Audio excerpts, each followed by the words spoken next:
from the investigation at the Nichols School involving improper teacher-student relationships over decades as state lawmakers now and the DA calling for a change. Alumni are also speaking out tonight. Channel 2's Claudine Ewing tells us about the loophole that allowed improper conduct to go unreported. Right, Claudine? Exactly, Scott. Here's the bottom line. For years, there were relationships happening at Nichols School involving teachers and students. Some of them were sexual. It was not reported to law enforcement or police because the law only requires public schools to report allegations of misconduct by teachers, public schools, and still to this day, it does not apply to private schools like Nichols.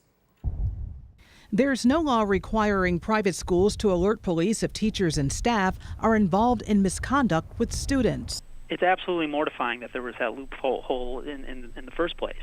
It's unconscionable. When the members of the alumni community found that there was this loophole, we were devastated. It's a loophole in the law that lawmakers are seeking to change. It would make those school personnel, it would make those administrators mandated reporters. The Nichols School report of an investigation revealed 10 teachers had improper relationships with students over many years, and nothing was done. How did that happen, that it was written so that if you're in a private school, you don't have to report, but public schools do? Who was behind that? How did that happen? I have no idea how it happened, Claudine. Whether you're a private school teacher or a public school teacher, in order to protect our children, you have to report.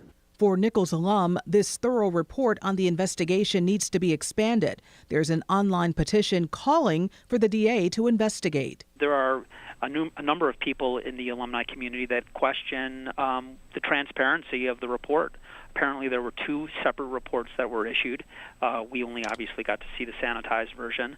And there are a number of people who have indicated that the things that they told the investigators were not included in the final product.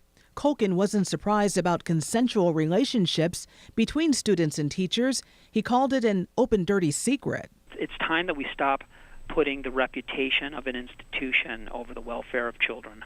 Senator Kennedy also wants to broaden the Child Victims Act to change the statute of limitations. The statute of limitations runs out when they turn 23 years old. That is absolutely reprehensible. It is morally wrong, and it has to change. Well, the district attorney says there's already a hotline for people to call his office. If he gets a complaint, he says there will be an investigation immediately. Right now, state lawmakers want to pass bills to make private schools report abuse and the Child Victims Act to make it easier for survivors of child sex abuse to take legal action as adults.